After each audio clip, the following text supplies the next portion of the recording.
हूं कि आज 10 मार्च को संसद का सत्र आज से शुरू होने जा रहा है। यह संसद का सत्र लगभग 1 महीने चलेगा। हम आधी आबादी दिल्ली की सत्ता में बैठी देश की इस तानाशाह सरकार, महिला विरोधी सरकार पर दबाव बनाएगी इस देश की 70 करोड़ आधी आबादी। हम दबाव बनाएंगे न्याय के लिए, अन्याय के खिलाफ। हम दबाव बनाएंगे 33% महिला आरक्षण कानून लागू करने के लिए। हम दबाव बनाएंगे। आज हमारी बहन बेटियां असुरक्षित हैं, उन्हें नोचा जा रहा है और ये सरकार मूक दर्शक बनकर हमारी बेटियों के साथ हो रहे इन जघन्य अपराधों को देख रही है। आज भारत की राजधानी दिल्ली में एक तरफ कुछ मिनटों में संसद का सत्र शुरू होने जा रहा है और उसी के साथ हमारी बहनें यहां पर जंतर मंतर पर भी आ चुकी हैं। बहुत सी बहनों को देश के कोने कोने से यहां पहुंचना था, लेकिन आप देखिए किस तरीके से किलेबंदी की हुई है, किस तरीके से पीछे आगे बैरिकेडिंग करके रोकने की एक कोशिश की जा रही है। लेकिन सलाम करती हूं उन बहनों का जो किसी भी तरह से रास्ते निकालती हुई अपनी मंजिल जंतर मंतर पर पहुंचकर इस सरकार को जगाने आए हैं। मैं सलाम करती हूं। और जो बहनें यहां नहीं पहुंच पाई, आज वो हमें सीधा प्रसारण में देख रही हैं। आज उन बहनों की ताकत हमें बनना होगा, उनकी टूटती उम्मीदों को हमें जिंदा रखना होगा।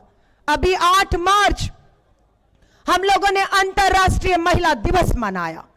इस 8 मार्च को देश भर से बहनें आई। हमारी वो भी बहनें थी जो गरीब थी, अन्याय, अत्याचार, यौन उत्पीड़न, बलात्कार की शिकार हमारी बेटियां और उनके परिवार हमसे 8 मार्च को मिलने आए। हमने कहा 8 मार्च को हम अंतर्राष्ट्रीय महिला दिवस जश्न मनाएंगे, पर कहीं हमारा जश्न उन बेटियों के जख्मों पर नमक छिड़कने का काम तो नहीं करेगा। इसलिए हमने तय किया कि हम उन मां बहन बेटियां जो अन्याय, अत्याचार, जुल्म सह रही हैं, हम उनकी आवाज भी बनेंगे और उनके जख्मों पे नमक नहीं मलहम लगाने का काम मेरी महिला कांग्रेस, हमारी महिला कांग्रेस करेगी। मैं यहां पर आई एक एक बहन को कहूंगी, ध्यान से सुन लीजिएगा। हम एक अकेली नहीं है, हम अबला बेचारी नहीं है। यहां जो बहनें आई हैं, केंद्र की तानाशाह सरकार इन्हें हल्के में मत ले। हमारे पीछे वो खड़ा है राहुल, वो जिनका नाम है राहुल गांधी। लोकसभा में नेता विपक्ष का नाम है राहुल गांधी जी। अगर लोकसभा में आज जो सत्र शुरू हो रहा है उसमें लोकसभा में राहुल गांधी जी और दूसरी हमारी नेता प्रियंका गांधी जी जो लोकसभा में पहुंच चुकी हैं, सदन के अंदर इस आधी आबादी की आवाज को बुलंद करेंगे। दूसरी तरफ राज्यसभा में भी हमारी नेता सोनिया गांधी जी और हमारे राष्ट्रीय अध्यक्ष मल्लिकार्जुन खड़गे साहब की आवाज इस आधी आबादी के लिए गूंजेगी। एक तरफ सदन के अंदर लोकसभा और राज्यसभा में इस आधी आबादी के हक, अधिकार और भागीदारी की आवाज अगर सदन में गूंजेगी तो देश के हर सड़क पर, गली में, मोहल्लों में, गांव में महिला कांग्रेस की आवाज गूंजेगी कि अब बस बहुत हो चुका न्याय, अत्याचार, जुल्म। अब हम भीख नहीं मांगेंगे।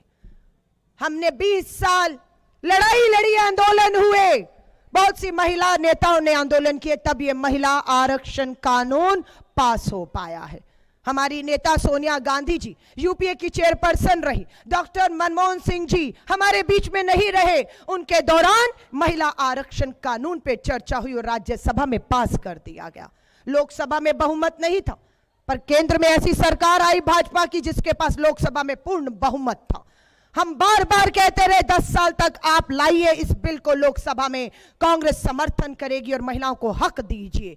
लेकिन 10 साल लंबा इंतजार इस भाजपा की सरकार ने इन महिलाओं को कराया, और जब 2024 लोकसभा का चुनाव सर पर खड़ा था, जवाब दिए नहीं बन रहा था कि इस आधी आबादी के बीच जाकर क्या कहेंगे, तो कानून पास करा दिया गया। लेकिन रोड़ा अटका दिया, कह रहे 33% आरक्षण तो दे दिया, लागू नहीं करेंगे। यानी कि आपकी थाली में खाना तो है, आपको भूख भी लगी है, खाना भी है, और वो अपनी पीठ थपथपा रहा है, देखिए वो भूखा है, उसकी थाली में खाना है, मैंने दिया है, मेरा धन्यवाद करिए। और भाजपा महिला मोर्चा thank you Modi ji, thank you Modi ji, ये नहीं पूछ रही है कि वो खाना खाएंगी कब, वो आधी आबादी को आरक्षण जो दे दिया उसका हक कब मिलेगा, कब मेरे देश की मां बहन बेटियां विधानसभाओं में और लोकसभा में पहुंचकर अपना हक, अपने साथ हो रहे अन्याय की आवाज बुलंद करेंगी। आज हमारी भी नजर इस पूरे संसद सत्र पर रहेगी, लाइव प्रसारण होगा, टीवी पर रहिएगा। देखते हैं कितने नेता इस पूरे 1 महीने इस आधी आबादी के मुद्दों पर बात करते हैं, उनके साथ हो रहे अन्याय अत्याचार पे बात करते हैं, उन्हें हक और न्याय दिलाने की बात करते हैं। हमारी भी नजर रहेगी, करेंगे उस सब सांसदों का घेराव जो सत्ता में है, जो मंत्री हैं, पूरे संसद सत्र में महिलाओं को लेकर एक शब्द नहीं अगर बोलेंगे तो उनके घरों में उनका भी घेराव होगा। और ये आंदोलन यहां से शुरू हुआ है, यहां खत्म नहीं होगा। मेरे देश की, पूरे देश की जिला प्रदेश अध्यक्ष इस मंच पर हैं, बहुत सी जिला अध्यक्ष, दिल्ली की जिला अध्यक्षों को मैं कहूंगी, आपने दिल्ली की महिलाओं को जगाने का, उन्हें यहां तक लाने का काम किया है। मैं दिल्ली प्रदेश महिला कांग्रेस की अध्यक्ष और सभी जिला अध्यक्ष, प्रदेश कार्यकारिणी की जो मेरी महिला कांग्रेस है, उन्हें मैं सलाम करती हूं कि देश से महिलाओं को आने पर रोका, लेकिन दिल्ली की बहनें किसी तरीके से भी जंतर मंतर यहां पहुंचने में कामयाब हो गई हैं। और हमने अपनी देश के अध्यक्षों को कहा है 28 राज्य, 8 केंद्र शासित राज्य, सभी में आज से ही इस आंदोलन की शुरुआत हो रही है। हर जिले, हर राज्य, हर गांव में यह आंदोलन न्याय का हक मिलने तक जारी रहेगा। आज खबर आती है प्रधानमंत्री जी, बेटी बचाओ का नारा देने वाले प्रधानमंत्री जी ऑस्ट्रेलिया में overseas Bhajpa friends, overseas friends of BJP, BJP के जो ओवरसीज विदेशों में नेता है, एक नेता ऑस्ट्रेलिया में भाजपा का जो प्रधानमंत्री नरेंद्र मोदी जी के बहुत करीब है, जब जब प्रधानमंत्री जी विदेशी दौरे पर गए, ऑस्ट्रेलिया गए, वो नेता उनकी बगल में खड़ा रहा। आज ऑस्ट्रेलिया से खबर आई है, प्रधानमंत्री जी डंका बज रहा है आपका। खबर आती है कि प्रधानमंत्री जी के साथ इन तस्वीरों में जो शख्स है उसे 40 साल की सजा हो गई है 5 बेटियों के बलात्कार में। ऑस्ट्रेलिया में डंका बज रहा है। शेम ऑन यू, शर्म आती है। ये वो भारत है, कोई देश अपने देश को मां नहीं कहता है, मात्र हमारा देश है जो भारत नहीं भारत माता कहता है, जो नारा भी लगाता है तो भारत माता की जय करता है। उस भारत माता की मिट्टी को विदेशों में बदनाम करने वाले, विदेशों में भी बेटियों के साथ बलात्कार करने वाले, और उन्हें 40 साल की सजा अगर होती है तो प्रधानमंत्री जी आपका सर झुकता है या नहीं झुकता है? अभी खबर आई गुजरात में एक दलित गरीब महिला का बलात्कार हुआ है। उस दलित गरीब महिला का बलात्कार हुआ और वो थाने में खड़ी एफआईआर लिखाने की बात करती है। गुजरात पुलिस डरी हुई है। अरे प्रधानमंत्री नरेंद्र मोदी जी और अमित शाह जी का राज्य, दलित महिला के साथ बलात्कार हुआ है, एफआईआर लिखनी चाहिए या नहीं गुजरात पुलिस को उस दलित महिला की? लेकिन एफआईआर नहीं होती। उस दलित महिला को हाईकोर्ट जाना पड़ा। हाईकोर्ट के जज ने गुजरात पुलिस को फटकार लगाई, तब एफआईआर हुई है। लेकिन वो बीजेपी का विधायक है। क्यों एफआईआर नहीं हुई? क्यों मोदी जी साहब ने एफआईआर नहीं होने दी? क्यों दलित महिला हमारी बहन को न्याय नहीं मिला? क्योंकि विधायक बलात्कार का आरोपी आपका विधायक है। कोई पूछताछ नहीं, कोई गिरफ्तारी नहीं।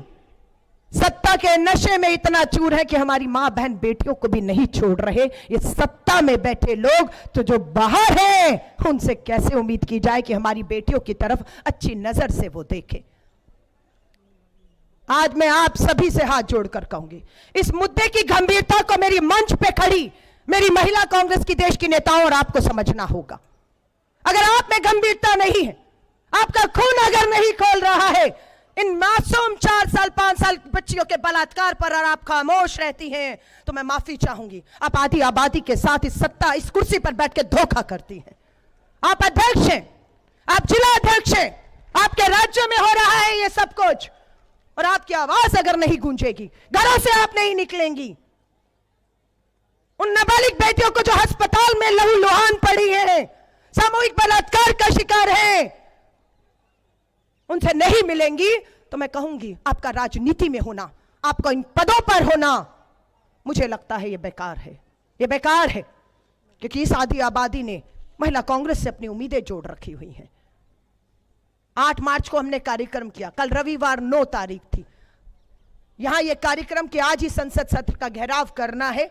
देश भर से बहनें आना चाहती थी, समय बेहद कम था, लेकिन मुझे खुशी है अभी भी हमारी बहनें दिल्ली के कोने कोने से किसी तरह यहां पहुंच रही हैं। और हमने यहां पर एक बड़ा आंदोलन पिछले साल भी किया, पूरा भरा हुआ था यहां पर, लेकिन यह सरकार डर चुकी है। महिलाओं को न्याय दिलाने की बजाय उनके रास्तों में रोड़ा अटका रही है। आप महिला हैं, आप सोच सकती हैं, आप दर्द महसूस कर सकती हैं। ये नहीं कर सकते जो सत्ता में बैठे हैं। ये एक मां, एक बहन, एक बेटी ये दर्द महसूस कर सकती है जब दरिंदे उसे नोचते हैं, हवस का शिकार बनाते हैं। और एक ने तो राजस्थान में एक ने 4 साल की बच्ची का बलात्कार किया, उस 4 साल की बच्ची की छाती पर ब्लेड से आई लव यू लिख दिया। ये मुद्दे सत्ता में, संसद में उठने चाहिए या नहीं? देखेंगे इस संसद सत्र में हमारी जो महिला सांसद हैं, कम से कम उनसे उम्मीद की जाती है आप इन अखबारों की कटिंग को, आप इन मुद्दों को, देश भर में जो मुद्दे हैं उन्हें आप उठाने का काम करेंगे। आज 1 साल से अधिक हो गया है, हमारी बेटियां विनेश फोगाट, साक्षी मलिक, हरियाणा की बेटियां, भारत की बेटियां पहलवानी में देश में हमारा नाम रोशन किया है। 1 साल हो गया, दिल्ली पुलिस ने एफआईआर करने की हिम्मत नहीं दिखाई, दबाव गृह मंत्रालय अमित शाह का था।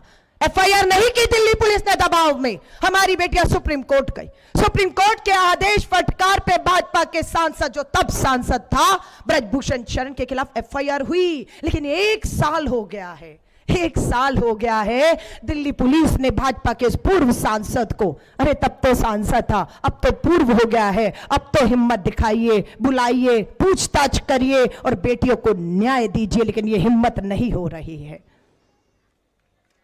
मैं आप सबसे कहूंगी, हमारी गरीब बहनें, दलित और आदिवासी बहनें, जो इन राजधानी के शहरों में बहुत कम आपको वो आदिवासी बहनें दिखेंगी, वो दूर दराज के गांवों में, देश के कोनों में वो आदिवासी बहनें भी हमें मिलेंगी, लेकिन उनके साथ भी अन्याय और अत्याचार हो रहा है। उनकी आवाज राजधानी दिल्ली तक पहुंचाने वाला कोई नहीं है।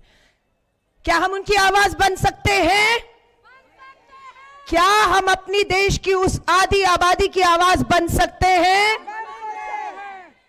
आज आप जब घर से निकल कर आई हैं, आपसे कोई पूछे कि आपने इस आधी आबादी को हक और अधिकार दिलाने के लिए क्या किया है, तो कम से कम यहां पर उपस्थित हर बहन को गर्व होना चाहिए कि हां, जब आवाज दी गई थी इस आधी आबादी को न्याय, हक, अधिकार दिलाने की, तो मैं घर नहीं बैठी थी, मैं जंतर मंतर पहुंची थी। मैं आवाज में, अपनी आवाज को मैंने शामिल किया था। और मुझे लगता है ये शब्द आपको रात को एक सुकून की नींद सोने देंगे, और जिनके साथ अन्याय अत्याचार हो रहा है उनको न्याय दिलाने की, बैठ जाइए, उनको न्याय दिलाने की बात करेंगे। मात्र एक अलका लांबा जिंदाबाद से कुछ नहीं होगा। मैं आपको फिर कह रही हूं, बार बार कहती हूं, अलका लांबा 70 करोड़ की आबादी में से एक है, तो क्या मैं एक अकेली 70 करोड़ की आबादी की लड़ाई लड़ सकती हूं? क्या प्रियंका गांधी जी अकेली 70 करोड़ की आबादी की लड़ाई लड़ पाएंगी? सोनिया गांधी जी लड़ पाएंगी? वो लड़ पाएंगी जब ये आप उनके साथ कंधे से कंधा मिलाकर इस जुल्म के खिलाफ, अत्याचार अन्याय के खिलाफ खड़ी हो जाएंगी।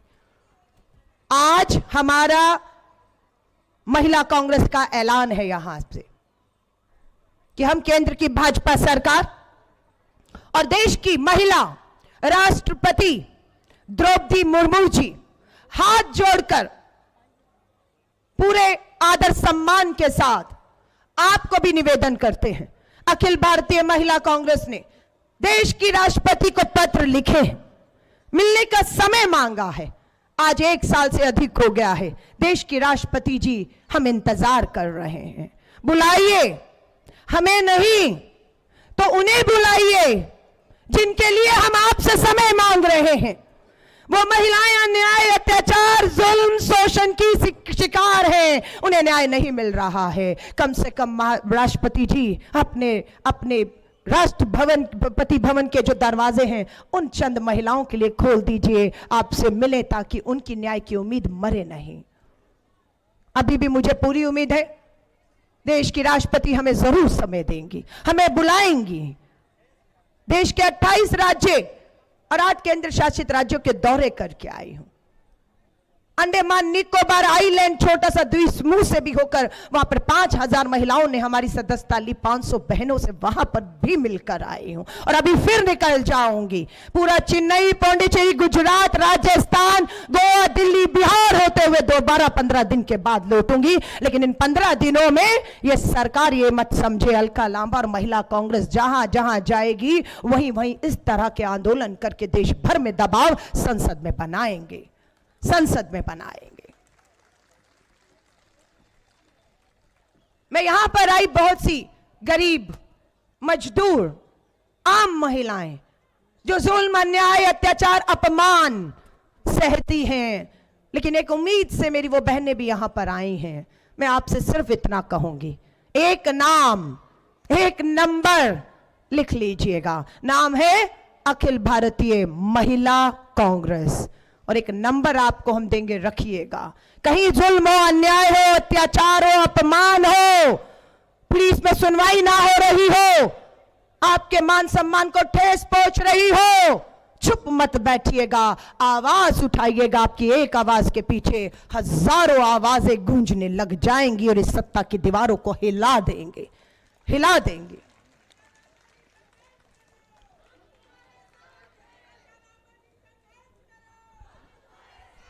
हमारे नेता श्री राहुल गांधी जी ने भारत जोड़ो यात्रा की, भारत जोड़ो न्याय शब्द को जोड़ते हुए न्याय यात्रा की।